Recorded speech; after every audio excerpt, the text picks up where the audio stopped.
They called her the Hottentot Venus, but behind the cruel name was a young African woman whose body became a spectacle and whose life was stolen by greed, racism, and colonial hunger.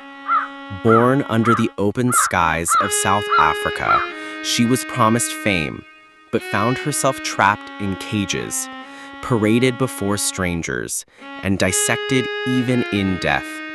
This is the story Europe never wanted you to remember.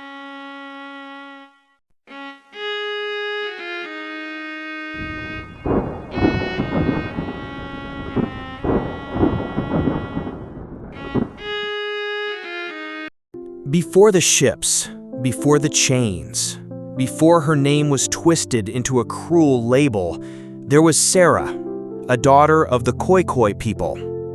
She was born around 1789 in the Gamtoos Valley of South Africa, a land where the horizon stretches endlessly, kissed by golden grass and the call of wild birds. The Khoikhoi were cattle herders, proud of their traditions, their language, and their deep connection to the land. In Sarah's village, every dawn was met with the low hum of cattle bells and the warmth of a community that knew every child by name. She learned to walk barefoot on the red earth, her skin kissed by the sun, her hair braided by the hands of aunties who told stories of ancestors around the evening fires. But outside her world, the Cape was changing. European ships had begun to anchor along the southern coast. The Dutch and the British were tightening their grip, bringing with them trade, weapons, and disease, and a hunger for land and labor. Slowly, the lives of the Khoikhoi were being reshaped by forces they could not yet see, but whose shadows grew darker with each passing year. Sarah's people were known for their distinctive beauty and proud culture. But in a world already obsessed with categorizing and exploiting the bodies of others, this uniqueness would one day be used against her.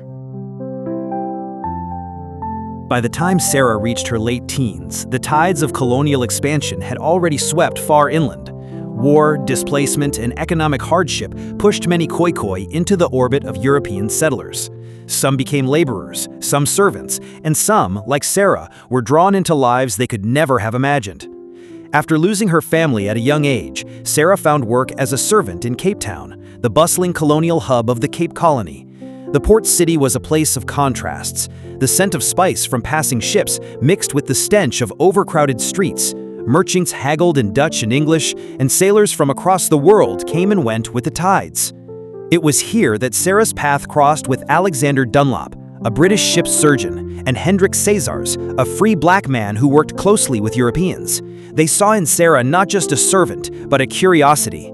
Her body, shaped by the natural genetic traits of her Khoikhoi heritage, was unlike anything Europeans were accustomed to. To them, it was not a testament to beauty or culture, it was a commodity. They promised her wealth, fame, and a new life in Europe. They told her she would perform on grand stages, earning enough to return home as a rich woman. Whether she truly understood the details of the contract, written in a language foreign to her, is still debated by historians. But what is clear is that she agreed, perhaps with hope in her heart, perhaps out of necessity, perhaps without knowing the full cost. In 1810, Sarah boarded a ship bound for England. As the coastline of her homeland faded behind her, she could not have known that the journey ahead would strip her of her freedom, her dignity, and ultimately her life. After weeks at sea, Sarah's ship docked in London, a city of towering stone buildings, horse-drawn carriages, and thick coal smoke that hung in the winter air. It was 1810, and the streets were alive with the chatter of merchants, the cries of beggars, and the excitement of a public hungry for novelty. Sarah had been promised a new life here, but the reality that greeted her was far from what she imagined. Instead of fine dresses and respectable stages, she found herself in a world of exploitation, put on display for paying crowds, as though she were an animal in a cage. The showman called her the Hottentot Venus, Night after night, she was paraded before curious spectators, men and women who came to gawk, laugh, and prod. They stared at her body, whispering and pointing, treating her as both an object of mockery and exotic fascination. Behind the curtains, she endured humiliation, cold rooms, and the constant pressure to perform. The British public's obsession was not just entertainment, it was fueled by the pseudo-scientific racism of the time. To them, Sarah was evidence of their distorted ideas about African people, ideas that placed Europeans at the top of an imagined hierarchy and Africans at the bottom. By 1811, Sarah's treatment caught the attention of British abolitionists. They saw her exploitation as a form of slavery, and a legal battle began over whether she was in London by choice or by force. Sarah testified in court, and although she claimed she had agreed to perform, many believed her words were shaped by fear, manipulation, and the absence of any real alternative. The court allowed the shows to continue. For Sarah, there was no rescue, only the cold realization that she was trapped in a foreign land, far from home, her body and dignity sold for the entertainment of strangers. By 1814, the novelty of Sarah's exhibitions in London had begun to fade. Her showmen, hungry for fresh profit, saw a new opportunity: Paris, the glittering heart of Europe's art, science, and entertainment. They promised bigger crowds, richer rewards. But the reality waiting for Sarah in France would strip away the last fragments of her hope. Paris was a city of contrasts, elegant boulevards lined with theaters and cafes, but also the grim back streets where the exploited and forgotten lived. In this city, Sarah's display was transformed from mere entertainment into a grotesque scientific study. French audiences, including the elite, came not just to stare, but to examine. Scientists from the Musée d'Histoire Naturelle and the Jardin des Plantes paid close attention to her. Men in white coats measured her body, prodded her skin, and spoke about her as if she were not human. They claimed her features were proof of racial theories that dehumanized Africans and portrayed them as inferior. Outside the halls of science, Parisian society turned her into a cruel curiosity. In taverns and salons, her name became a joke, her image caricatured in drawings. Every day, Sarah's identity, her real name, her culture, her dignity, was being erased, replaced with the stage name forced upon her. Alone, far from home, and with little control over her life, Sarah's health began to fail. The cold winters, the stress of constant display, and the emotional toll of humiliation wore her down. The glittering promise of Europe had vanished. In its place stood a harsh truth. She was no longer seen as a woman, but as an object, a possession to be used until her body could give no more. By the winter of 1815, Sarah Baartman was just 26 years old, but years of exploitation had aged her far beyond her time. The once vibrant young woman from the Gamtoos Valley was now frail, her spirit worn thin by the endless cycle of display, humiliation, and loneliness. Paris was bitterly cold that year. In the damp, poorly heated rooms where she was kept, Sarah's body began to fail. She suffered from respiratory illness, possibly pneumonia, made worse by malnutrition and exhaustion. Yet even in her final days, there was no dignity, no care, only the lingering shadow of those who profited from her suffering. On December 29, 1815, Sarah Baartman took her last breath in a foreign land, thousands of miles from the red earth of her homeland. But her death did not bring peace. Instead, the exploitation continued in ways that defy imagination. French scientists, led by Georges Cuvier, dissected her body. They preserved her skeleton, made casts of her form, and placed her brain and genitalia in jars for public display at the Musée de l'Homme. For more than a century, her remains were treated not as human, but as a specimen, fueling racist, scientific theories that dehumanized African peoples. In death, as in life, Sarah was denied her humanity, and for nearly 200 years, her body remained in the custody of those who had stolen her dignity, waiting for the day her spirit could finally return home.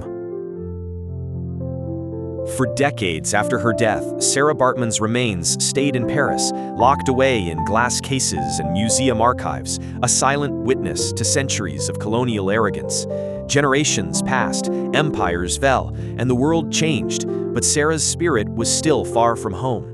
In South Africa, her story was whispered, remembered by some, but absent from the history taught in schools.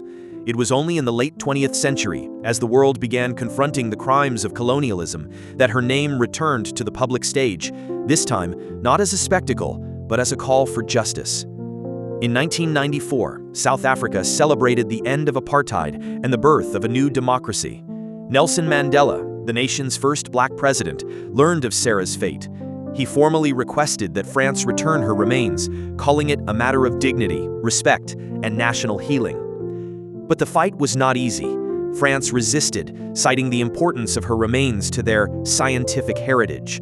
Years of debate and political negotiation followed, with South African activists, historians, and leaders refusing to let her memory fade again. Finally, in 2002, 187 years after her death, France agreed. Sarah Baartman's remains were returned to South Africa in a gesture heavy with sorrow and pride. Her coffin, draped in the South African flag, was carried with reverence through the land she once walked as a free child. On August 9, 2002, National Women's Day in South Africa, Sarah Baartman was laid to rest in the Hottentot Valley, the place of her birth. Her grave overlooks the rolling hills and open skies she once knew, and her name now stands as a symbol of resilience, identity, and the unbreakable will to reclaim dignity from the hands of history. Sarah Baartman's life is more than a tragic chapter in history. It is a mirror held up to the world, forcing us to see the deep scars left by colonialism, racism, and the exploitation of women's bodies. Her story reminds us that the dehumanization of one person is not an isolated act. It is part of a system that, for centuries, treated African people as objects to be studied, displayed, and owned. The same gaze that followed Sarah across the stages of London and Paris continues in different forms today, in the exploitation of beauty, in the fetishization of race, and in the unequal treatment of women across the globe. But Sarah's name is no longer a spectacle. It is a symbol of resilience against those who would erase identity, a reminder that dignity is worth fighting for, even long after death, and a warning that when history forgets the humanity of its victims, it is doomed to repeat its cruelty. In the Hottentot Valley, her grave faces the open sky. The wind moves gently through the grass, carrying the whispers of her people. And though she could not speak for herself in life, her story now speaks for millions, for every life silenced by injustice, and for every voice still demanding to be heard. Sarah Baartman is home. And in remembering her, we honor not just her journey, but the struggle for dignity, equality, and truth that continues to this day.